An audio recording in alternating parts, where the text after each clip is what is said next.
తర్వాత కానీ ఓటర్ లిస్టులకు సంబంధించి కానీ పోలింగ్ ప్యాటర్న్స్ గురించి కానీ ఇంకెటువంటి అనుమానాలు సమస్యలు ఉన్నా కూడా అవన్నీ చర్చించాలి అని election commission of India YSR Congress పార్టీని అవుట్ రీచ్ ప్రోగ్రాంలో భాగంగా ఈరోజు పిలవడం జరిగింది.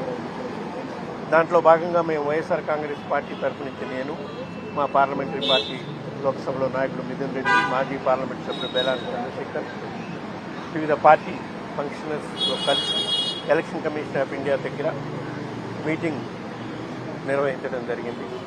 దాంట్లో 2024 ఎలక్షన్స్లో రాష్ట్ర వ్యాప్తంగా జరిగిన ఎలక్షన్స్లో ఈవీఎంల తీరుపై కొన్ని డౌట్స్ ఉన్నాయి. ఆ డౌట్స్ కొన్ని నివృత్తి చేయాలని అడిగాము. మరీ ముఖ్యంగా కొన్ని నియోజకవర్గాల్లో ఈవీఎంలకి వీవీప్యాక్లకి కంపారిజన్ చేయాలని కూడా అడిగాము. అవి మీరు చేయటం లేదు. దానిపై ఎలక్షన్ కమిషన్ ఆఫ్ ఇండియా ఇచ్చిన నామ్స్ ప్రకారము డబ్బులు కట్టినా కూడా ఈవీప్యాక్స్కి ఈవీఎం కౌంటింగ్కి మ్యాచింగ్ చేయడానికి కౌంటింగ్ జరపమంటే జరపట్లేదు అనే అంశంపై ప్రధానంగా డిస్కస్ చేయడం జరిగింది.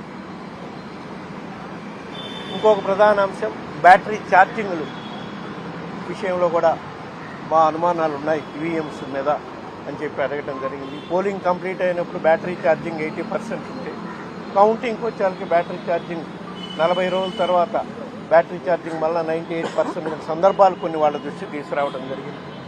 అదేవిధంగా పోలింగ్ ఆఫ్టర్ 6 PM పోలింగ్ శాతం ఆంధ్రప్రదేశ్లో ఎక్కువ నియోజకవర్గాల్లో పోలింగ్ శాతం పెరిగింది. అది సుమారుగా 4 కోట్ల ఓట్లలో 51 లక్షల ఓట్లు ఆఫ్టర్ 6 PM జరిగిన పోలింగ్లో వచ్చింది. దానిపై కూడా పూర్తిగా ఎంక్వైరీ చేయాలని చెప్పి మేము కోరడం జరిగింది. అదేవిధంగా కొన్ని పర్టికులర్గా మేము అడిగిన వాటన్నిటికీ వాళ్ళు ఎలక్షన్ కమిషన్ ఇచ్చి వాళ్ళు ఇచ్చే సమాధానం వాళ్ళు ఇచ్చారు. వీవీప్యాక్ల విషయంలో కౌంటింగ్ చేయడానికి లేదు అని వాళ్ళు చాలా నిర్బంధంగా చెప్పడం జరిగింది. బ్యాటరీ ఛార్జింగ్ విషయంలో అవి రీఛార్జబుల్ బ్యాటరీలను పెట్టడం జరిగింది కాబట్టి వాటిని పెరగటము తగ్గటం అనేది ఉండదు అనేది వాళ్ళు చెప్పే కార్యక్రమం చేయడం జరిగింది.